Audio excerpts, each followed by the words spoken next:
ऐसा कोई जिहाद नहीं है जो जिहाद मुसलमान भारत में कर रहा हो। भारत का मुसलमान अगर जिहाद कर रहा होता तो भारत का मुसलमान सही रास्ते पे होता। भारत का मुसलमान कोई आपको शराब पीता हुआ नजर नहीं आता, हमारी मस्जिदें खाली नजर नहीं आती, हमारे आपसी रंजिशें खत्म हो जाती, हमारे आपस में लड़ाइयाँ खत्म हो जाती, ये शिया सुन्नी देवबंदी बरेलवी खत्म हो जाता, हमारे यहाँ नौजवान गलत कामों को छोड़कर पढ़ाई लिखाई में आगे बढ़ चुके होते। लेकिन आज जो जिहाद का नाम लिया जाता है, जिन तरह के जिहाद की इजाद की जाती है वो जिहाद सिर्फ हिंदू ही करता है, मुसलमान का उस जिहाद से कोई लेना देना नहीं है। सबसे बड़ा जिहाद तो ज़मीर का है, सबसे बड़ा जिहाद तो आंखों का है, सबसे बड़ा जिहाद तो नफ्स का है। अब हिंदुओं को यही नहीं पता कि नफ्स क्या है। बातें करवा लो, भली बड़ी रील बनवा लो, चीख चीख के slow motion video background music लगा के अपने आप को हो रहे हैं हम सनातनी हम ये अबे तुम्हें घंटा कुछ नहीं पता जिहाद के बारे में। सच्चाई क्या है, जिहाद ये खुद करते हैं। अच्छा, मुसलमान किसी लड़की के साथ रेप कर दे तो वो जो बदकार जिहाद है वो लव जिहाद है, और तुम झटुल्लो जो कर दो वो कौन से जिहाद में आता है? वो नियोग में आता है, नियोग में आता होगा, नियोग, हाँ नियोग प्रथा में आता होगा। मुसलमानों को ये इतने बड़े दोगले हैं, मुसलमानों को कोसने के लिए अरे तुम 72 हूरों के पास जाओगे तुम्हें 72 हूरें मिलेंगी। अच्छा, हमारे यहाँ अगर 72 हूरों का कॉन्सेप्ट है तो तुम्हारे यहाँ तो भाई साहब 1-2 नहीं 1,00,000 अप्सराओं का कॉन्सेप्ट है। ये हमारी मुसलमान लड़कियों को और हमको कहते हैं हलाला की पैदाइश। तुम काय की पैदाइश हो बे? नियोग की पैदाइश। नियोग, अगर नियोग इनके यहाँ कैसे होता था हजरात, मैं आपको बता दूं तो खून की उल्टियां करेंगे, ये कान से खून इनके निकल आएगा, लेकिन दूसरे के धर्म पर ये टिप्पणी करेंगे। आइए इनके घर में क्या होता है, इनके बाप दादा और इनके धर्म के लोग कैसे होते हैं ये देखिए। क्योंकि मुसलमान इस्लाम पर आते हैं ना तो फिर इनको इन्हीं की तरह से जवाब देंगे। हजरात, बहुत बड़ा खुलासा हुआ है। प्रोफेसर रजनीश का जिहाद, काम क्या है इसका? छात्राओं का यौन शोषण और उनका वीडियो बनाना। हाथरस में बंगला डिग्री कॉलेज के प्रोफेसर डॉक्टर रजनीश छात्राओं के साथ अश्लील वीडियो खुद बनाते थे। प्रतियोगी परीक्षाओं में पास करने और नौकरी दिलाने का झांसा देकर छात्राओं का यौन शोषण करते थे। छात्राओं के आरोप के बाद प्रोफेसर पर मुकदमा अब दर्ज हुआ है। हजरात, प्रोफेसर साहब की 85 लड़कियों के साथ अश्लील वीडियो वायरल है, फोटो वायरल है, जिसमें वो प्रोफेसर साहब हिंदुत्ववादी जिहाद करते हुए लड़कियों के स्तन को दबा रहे हैं, लड़कियों के मुंह में अपना मुंह डालकर तमाम चीजें कर रहे हैं। अब आपको क्या बताऊं, ये तो हिंदुओं से पूछो ये वीडियो भेजकर कि देख बेटा बता तेरे बाप ने कौन सा जिहाद किया है, बता ना। इस्लाम बुरा है, मुसलमान बुरा है, नौजुबिल्ला हमारे हुजूर बुरे हैं, तो ये तेरा बाप सही है तो बता ये कौन? तेरा बाप ही तो करता होगा, ये तेरे भाई है तो ये तेरे भैया तेरे खानदान के ही तो हैं, और कौन है? लेकिन कमाल यह है कि गोदी मीडिया खामोश है, कमाल यह है कि मेन स्ट्रीम मीडिया खामोश है, क्योंकि वो खुद यही काम करते हैं लेकिन बदनाम दूसरों को करते हैं। ये 33 सेकंड का वीडियो वायरल हुआ, इसके बाद प्रोफेसर का बैक टू बैक कई वीडियो वायरल हुआ है। मामला यह है कि प्रोफेसर साहब लड़कियों को, और लड़कियां भी कोई बच्ची नहीं, इसमें लड़कियों की भी पूरी गलती है। लड़कियां, अब ये लड़कियों से कुछ कह दो तो उनकी जो है भावनाएं आहत हो जाती हैं। तुम हमें कमजोर समझते हो। लड़कियां ईमानदार आजकल रहती ही कहाँ है भाई? ये तो अपने ही फायदे के लिए प्रोफेसर से, समझो यार, अंधी गूंगी बहरी है क्या? बलात्कार थोड़ी ना हुआ है भाई, लालच दिया गया प्रोफेसर के द्वारा। डॉक्टर रजनीश प्रोफेसर छात्राओं को कहते थे कि तुझे एग्जाम में मैं पास, जो खूबसूरत लड़की देखी प्यारी अब कॉलेज की लड़कियां आप जानते हैं क्या खूबसूरत होती हैं भाई। लड़कियां तो लड़कियां खूबसूरत होती हैं, खूबसूरत लड़कियां तो होती हैं, लेकिन उनमें से अपना शिकार देखते थे सबसे बेहतरीन, उससे कहते थे तुझे प्रैक्टिकल में पास कर दूंगा, अरे वो छोड़ एग्जाम में पास कर दूंगा, अबे वो छोड़ नौकरी लगवा दूंगा। अब मोदी के इस बेरोजगार देश में एक लड़की जो बेचारी रोजगार चाहती है, अब वो क्या करेगी? प्रोफेसर के साथ वो फिर बिस्तर पे चली जाती थी। लेकिन प्रोफेसर यहां पर नहीं रुका, प्रोफेसर अपने ही फोन से पूरा वीडियो, अश्लील वीडियो रिकॉर्ड करता था। यह पता नहीं कौन सा हिंदूवादी जिहाद था, मुझे नहीं पता, लेकिन जिहाद तो होगा क्योंकि उसने एक लड़की के साथ नहीं किया, कई लड़कियों के साथ किया। सवाल अब ये आपका कि प्रोफेसर की ये वीडियो वायरल कैसे हो गई? हजरात, रिपोर्ट ये है कि प्रोफेसर साहब का फ़ोन जो है ख़राब हो गया। उन्होंने लोकल किसी बंदे को मोबाइल ठीक होने को दिया, तो इसको ठीक कर दो। अब वो बेचारा रिपेयर वाला जो बंदा था वो खुराफाती निकला मेरे जैसा। वो मोबाइल के अंदर घुसता चला गया, फोल्डर में फोल्डर और फोल्डर में गैलरी और गैलरी में ये और ये और ये और सब मिल गया खजाना। अब उस बेचारे ने अच्छा ही किया,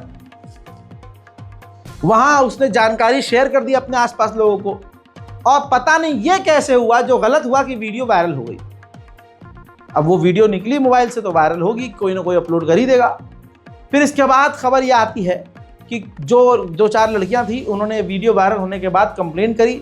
अब जो प्रोफेसर साहब हैं जिहादी, जो रजनीश प्रोफेसर जिहादी हैं, पूछताछ चल रही है, लेकिन मेन स्ट्रीम मीडिया पर डिबेट नहीं होगी क्योंकि वो सनातनी धर्म से है, हिंदू धर्म से है। जो बड़े बड़े लोग और बड़ा बड़ा संगठन, विश्व हिंदू परिषद, हिंदू संगठन, बजरंग दल और फलान का दल और धमाक का दल, इनके मुंह में गधे का गू चला जाएगा। इस वक्त ये नहीं कहेंगे हमारी बहन बेटियां खतरे में है, अरे ये मदरसे में हलाला करते हैं। तो ये प्रोफेसर तुम्हारे कॉलेज में क्या कर रहा था? बोलो, नियोग प्रथा कर रहा था, कौन सा अलूम वुलूम कर रहा था, ठक्की चिकीटा, बोलो ना। नहीं, कहां जा रहे हो आड़ भक्तो? कहानी यहां पर नहीं रुकी। ये समाज, ये समुदाय जो मुसलमानों को दिन रात कोसता है, ये खुद क्या है? मध्य प्रदेश एक ऐसी जगह है जहां से आए दिन हिंदू संगठन फड़फड़ाता हुआ उठता है और मुसलमान विरोधी नारे लगाता है, फिर वापस बिल में चला जाता है। अब उसी मध्य प्रदेश में इनकी औकात खुली है। मध्य प्रदेश का एक बीजेपी का कार्यकर्ता, बीजेपी का ही नेता है, तस्वीर आपके सामने है, सोर्स है न्यूज़ 24। एमपी में बीजेपी के नेता के ऊपर बीजेपी की ही महिला कार्यकर्ता ने केस दर्ज कर दिया। आरोपी है मनोज, एनएसजी का ये रिटायर कमांडो भी है। तो सोचिए, जब ये कमांडो होगा, भारत की फौज में होगा, तो ये किस तरह से लड़कियों का बलात्कार भी करता होगा। भाई, फौज में अगर कोई व्यक्ति है तो उसके पास पावर कितनी होती है भाई। रेड के दौरान किसी लड़की को पकड़ लिया, रेड के दौरान घर में घुस गया, मर्द को गिरफ्तार कर दिया, औरतों को दूसरे कमरे में, लड़कियों को दूसरे कमरे में लाके बलात्कार कर दिया कि भाई हम करने दोगी तो हम तुम्हारे बाप को छोड़ देंगे, मैं तुम्हारी मदद करूंगा। इसकी भी इन्वेस्टिगेशन होनी चाहिए। कश्मीर में ऐसी बहुत सारी घटनाएं हुई हैं हजरात। अब ये आरोपी मनोज जो एनएसजी का रिटायर कमांडो है, ये बीजेपी का नेता बन चुका है, नेता ही था ये। आरोप है कि बीजेपी नेता ने डरा धमकाकर कई बार महिला कार्यकर्ता, जो बीजेपी की ही कार्यकर्ता थी, उसके साथ किया। एफआईआर की जब खबर सुनी, थाने में ही ये बैठा हुआ था, ये गया था किसी काम से मिलने के लिए, तो थाने से इसको अपडेट मिला कि आप पर 376 की और कई तरह की धाराओं पर आप पर जो है केस दर्ज हो गया है। इसके बाद ये सनातनी, ये हिंदुस्तान की सबसे ईमानदार पार्टी का व्यक्ति फरार हो गया है। तो यानी बीजेपी के अंदर सारे वही लोग हैं जो महिलाओं, हिंदू बेटियों का ही बहिष्कार करते हैं। बस ये समझ लीजिए कि जो महिलाएं चुप हैं, वो चुप हैं किसी वजह से, या तो उनको किसी तरह से फायदा पहुंचाया जा रहा है या उनका मतलब निकल रहा है। और जो बेटी अपने ज़मीर को दबा नहीं पाती है, वो बेटी बेचारी सामने आकर कंप्लेन करती है और फिर इनका सच खुलता है। बहरहाल मनोज राय भारतीय जनता पार्टी का संस्कारी सनातनी हिंदू समुदाय का ये फिलहाल अभी फरार है। उधर केरला के कन्नूर के इलाके में एसडीपीआई के कार्यकर्ता के घर पर आतंकवादियों ने बम से हमला किया। आज आतंकवादी की ये मिसाल है दोस्तों। भारत में आतंकवादी वो होगा जो मुसलमान नामी होगा, यह आतंकवादी नहीं होंगे क्योंकि यह हिंदू हैं। जबकि इन्होंने कन्नूर में social media democratic party of India के सदस्य सिराज के घर पर बम फेंक दिया। ये दिलीप है, प्रजीश है और शिंटो है। तीनों हिंदू धर्म से हैं और इनके पास बम कहां से आया, बम कैसे बनाया, सब जानते हैं कि आरएसएस की ट्रेनिंग में हथियार चलाना, इलीगल काम करना, बम बनाना सब कुछ सिखाया जाता है।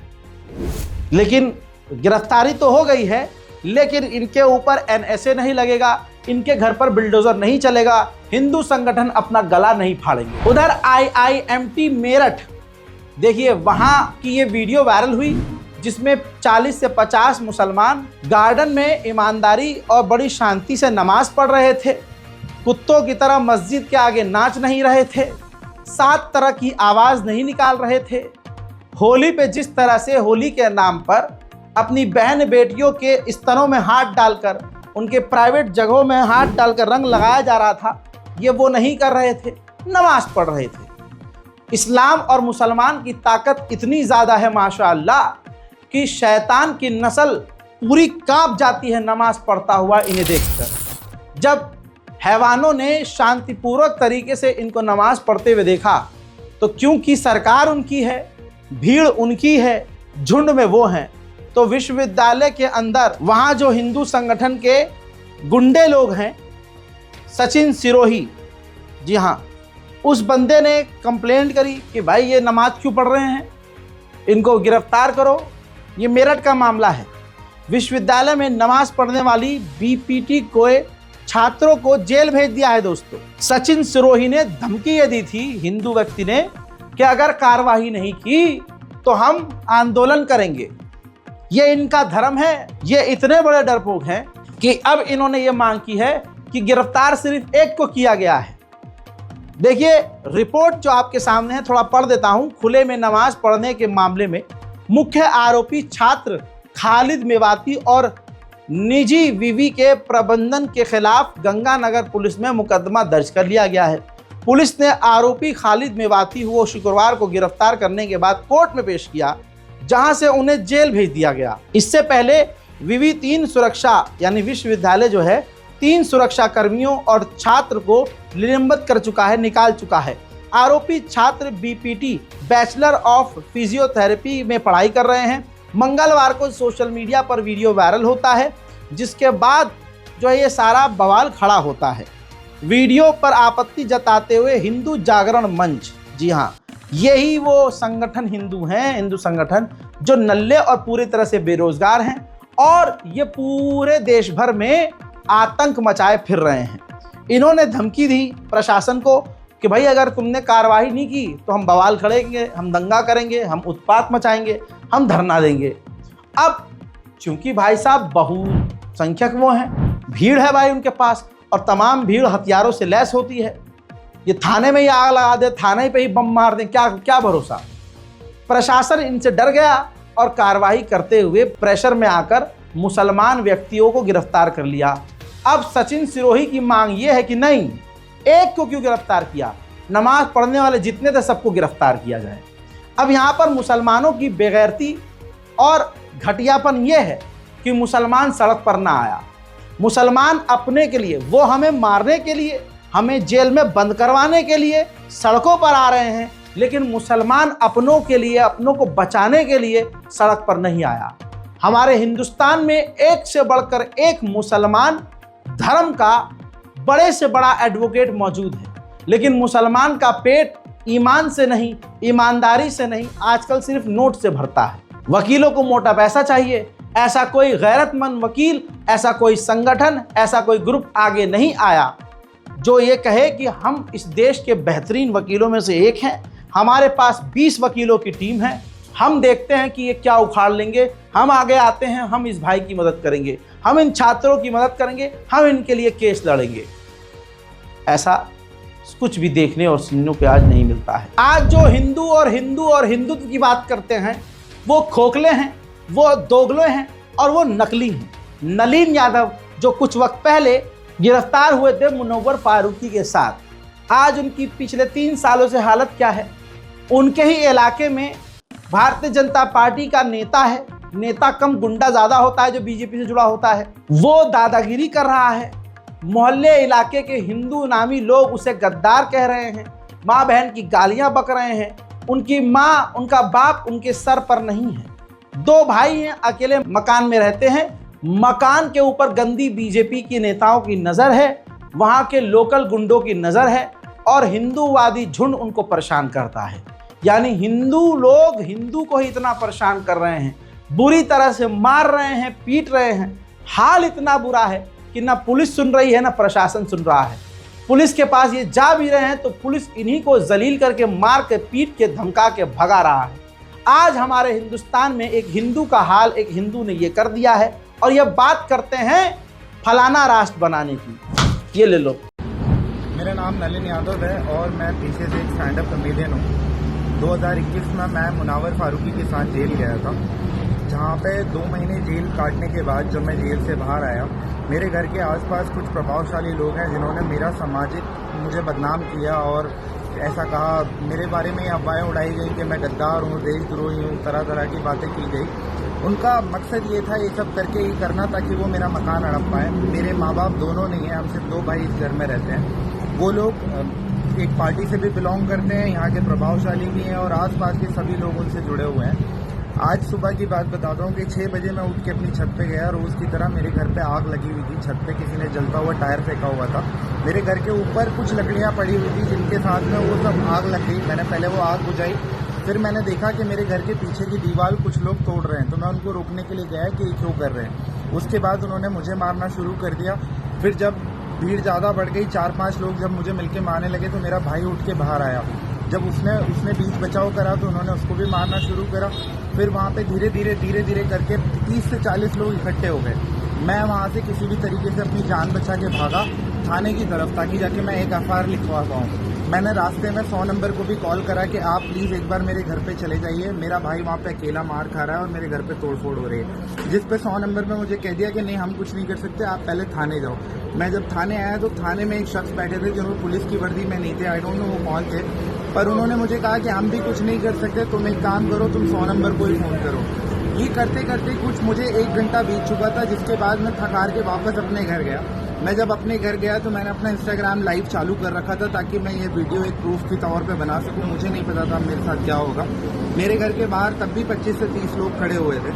उसके बाद करीब 2 घंटे बाद पुलिस मेरे घर के 2 पुलिस वाले मेरे घर के बाहर आते हैं और उसके बाद वो मुझे उल्टा सीधा बोलते हैं वहाँ 10 लोगों के बीच में और मुझे ही वहाँ से उठा के थाने लेके आते हैं। जब मैं थाने आता हूँ तो मैं उनको कहता हूँ सर मेरी एफआईआर लिख लीजिए आप, और वो मुझे कहते हैं कि नहीं आप ये पहले कैमरा बंद करो फिर हम आपकी एफआईआर लिखेंगे। फिर मैं कैमरा बंद करता हूँ, फिर वो मेरी एफआईआर नहीं लिखते हैं। उसके बाद थाने पे उनकी तरफ से 60-70 लोग आके इकट्ठे हो जाते हैं, जिसमें काफ़ी सारी महिलाएं, काफ़ी सारे लोग वहाँ पे खड़े हो जाते हैं। थाने में भी वो लोग मुझे गाली गलौज करते हैं पुलिस वालों के सामने, लेकिन कोई उन्हें कुछ नहीं कहता। उसके बाद में करीब 2 घंटा मैं परेशान होता हूँ, लेकिन मेरी तरफ से कोई एफआईआर नहीं लिखी जाती है। फिर मैं थक हार के अपना एक दोस्त जो कि वकील भी है, यश शुक्ला, उसको फ़ोन करता हूँ। वो इंदौर से दौड़ा भागा यहाँ पे आता है। फिर वो यहाँ पे आके कुछ प्रेशर बनाता है, तब जाके मेरी कहीं अब 3 घंटे 4 घंटे बाद मेरी एफआईआर लिखी गई है। अब बागपत पुलिस को हमने ये क्लियर कट कहा था कि वो जो ये वाला वीडियो वायरल हुआ था जिसमें एक व्यक्ति को गुजरता हुआ पाकर होली लगाई गई, रंग लगाया गया और फिर उसको मारा पीटा गया। शमीम नाम के एक नौजवान को, शमीम नाम के एक पुरुष को बुरी तरह से मारा गया। पुलिस ने कहा था कि हम इस पर कार्रवाई करेंगे। हमने कहा था कि हम भी देखेंगे क्या कार्रवाई करते हो आप, ये सब झूठ और मक्कारी होती है आपकी, आप गिरफ्तारी तो करते नहीं हो। लेकिन यहाँ पर हमारी खबर का असर ये होता है कि अपडेट पुलिस के द्वारा दिया गया, उसमें कहानी बिल्कुल ऐसे पलट दी गई। अब आप अपना दिमाग इस्तेमाल करिएगा और आपको क्या लगता है बताइएगा। पुलिस ने खेल पलट दिया। पुलिस ने अपने स्टेटमेंट में कहा कि जो शमीम नाम का व्यक्ति है जिसकी ये वीडियो वायरल हुई और लोग दावा कर रहे हैं कि नाम पूछकर मारा गया, हमारी इंक्वायरी में ऐसा नहीं हुआ, बल्कि जो लोग उसे मारते हुए दिख रहे हैं, यानी VBF भट्टे पर प्रवेश के प्रसार में बैठकर ये दोनों ही यानी अभियुक्ति प्रवेश पुत्र बीरम नाम का व्यक्ति गिरफ्तार किया गया है।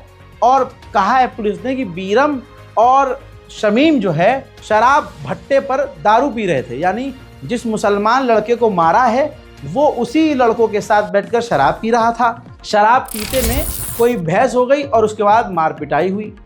बीरम को पुलिस ने गिरफ्तार किया और उसके दूसरे साथियों की जांच जारी है, ढूंढाई जारी है। लिहाजा पुलिस की इंक्वायरी में नाम पूछकर सांप्रदायिक तरीके से मारने पीटने का कोई खेल सामने नहीं आया है, यानी पूरा खेल पलट गया। क्या है फालतू में, वहाँ तो बेचारों ने तो वहाँ तो हिंदू मुसलमान थी नहीं।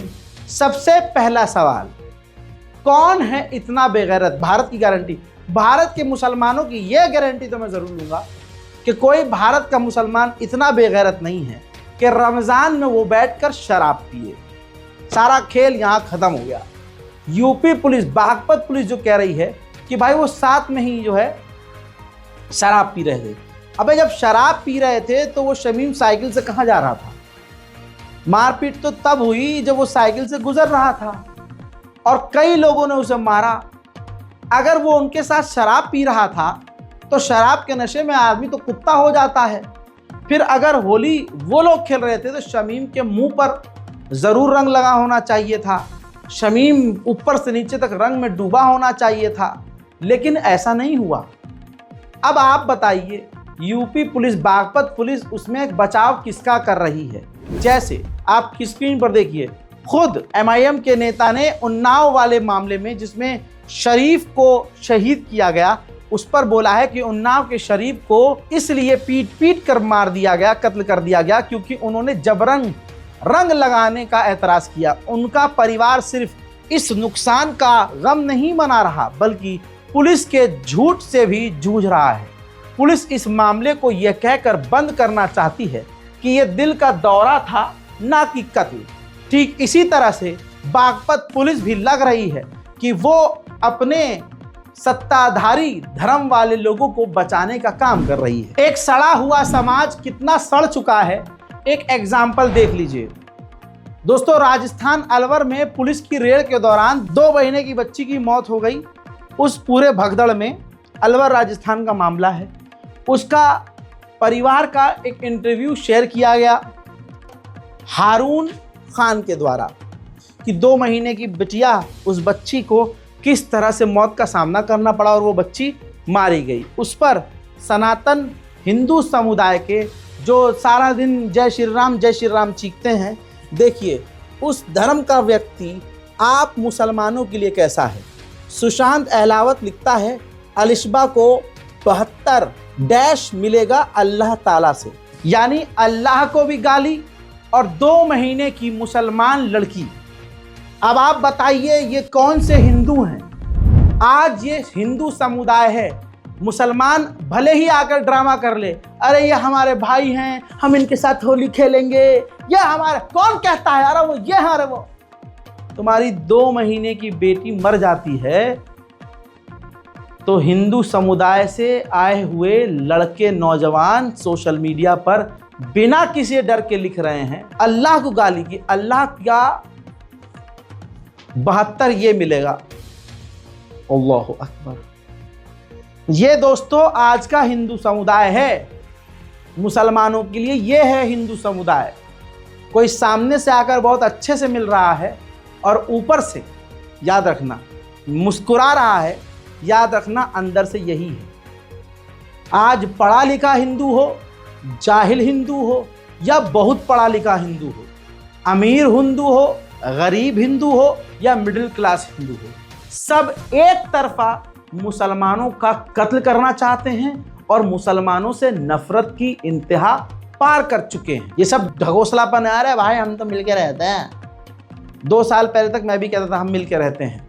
मैंने अपने मेरा दोस्त वरुण, मेरा दोस्त राहुल, बहुत सारे दोस्त थे जिन्होंने, हमने साथ में खाना खाया।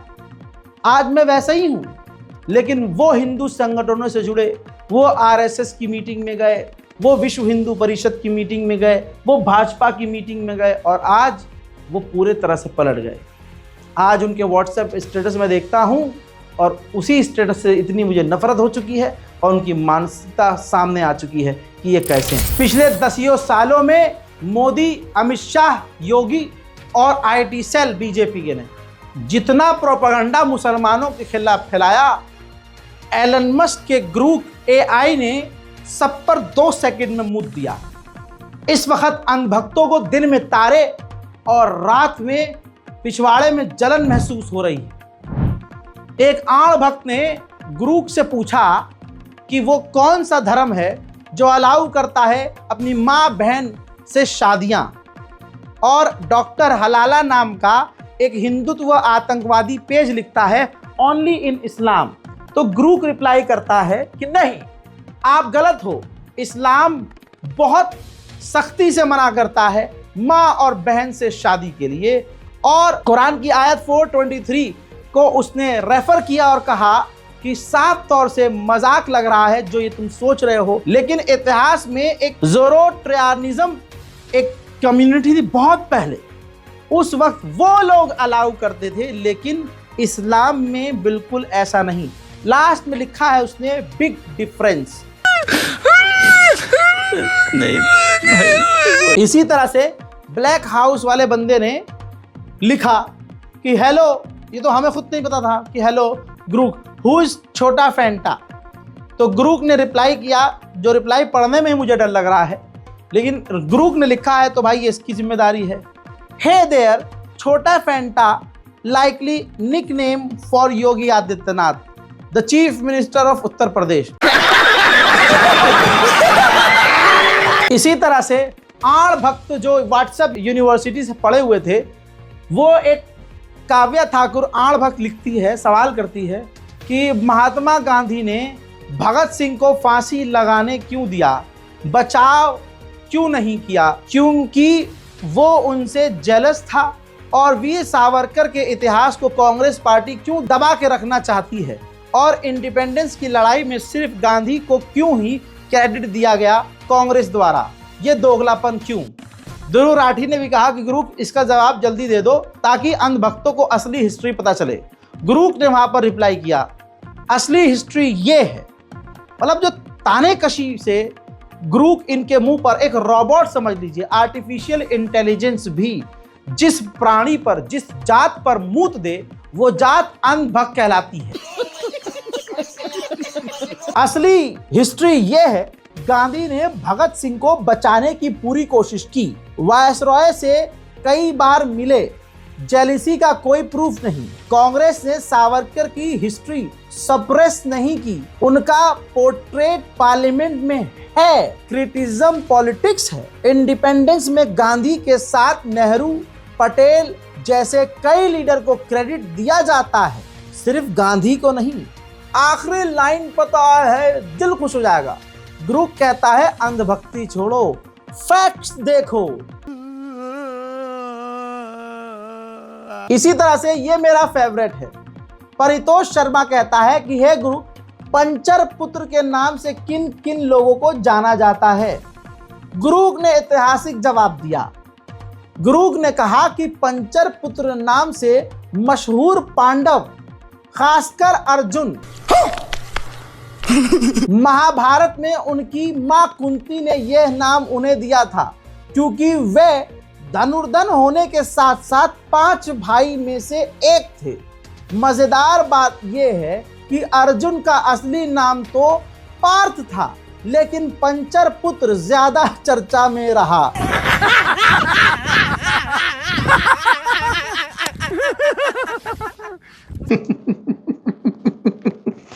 वीडियो को शेयर कीजिए, चैनल को सब्सक्राइब कीजिए। जय हिंद।